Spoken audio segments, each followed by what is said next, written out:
A Course in Miracles, lesson 188. The peace of God is shining in me now. You can find lesson 188 on page 357 and 358 in your workbook for students. The peace of God is shining in me now. Why wait for heaven? Those who seek the light are merely covering their eyes. The light is in them now. Enlightenment is but a recognition, not a change at all.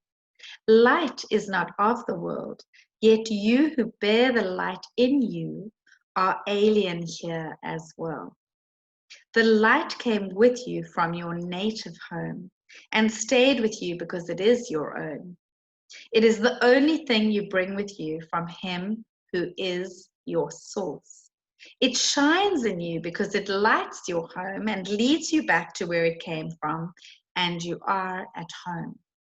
This light cannot be lost. Why wait to find it in the future or believe it had been lost already or was never there?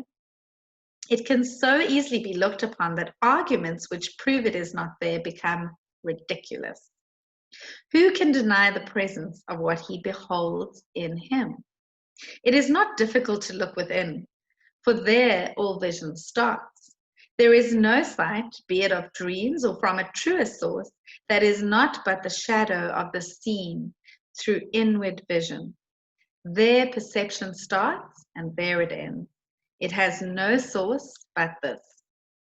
The peace of God is shining in you now, and from your heart extends around the world. It pauses to caress each living thing and leaves a blessing with it that remains forever and forever. What it gives must be eternal. It removes all thoughts of the ephemeral and valueless.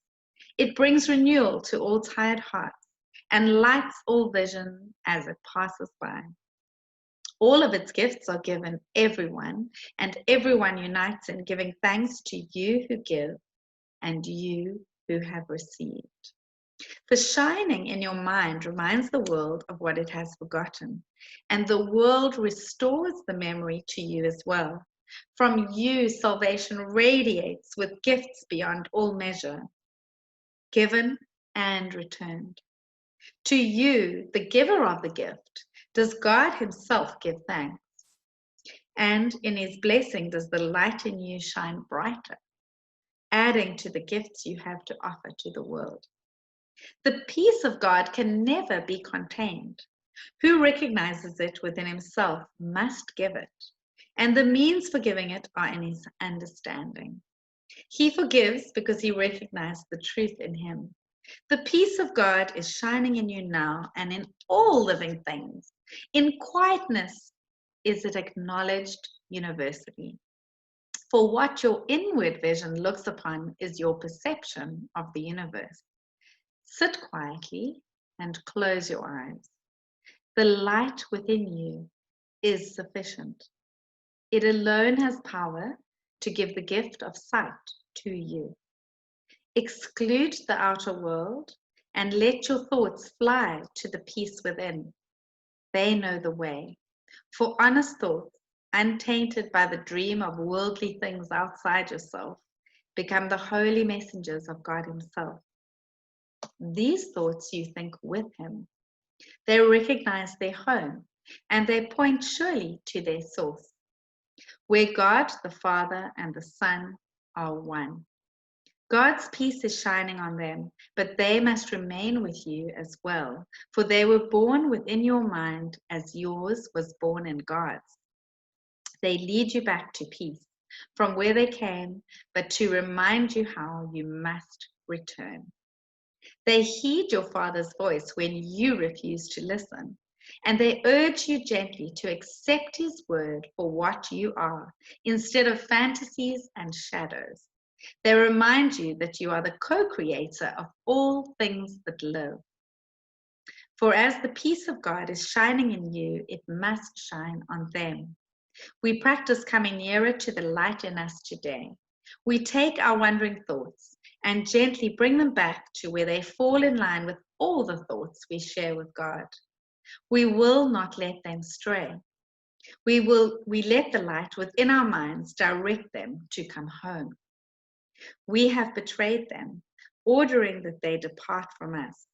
But now we call them back and wash them clean of strange desires and disordered wishes. We restore to them the holiness of their inheritance. Thus are our minds restored with them, and we acknowledge that the peace of God still shines in us and from us to all living things that share our life. We will forgive them all, absolving all the world from what we thought it did to us. For it is we who make the world as we would have it. Now we choose that it be innocent, devoid of sin, and open to salvation. And we lay our saving blessing on it as we say, the peace of God is shining in me now. Let all things shine upon me in that peace, and let me bless them with the light in me.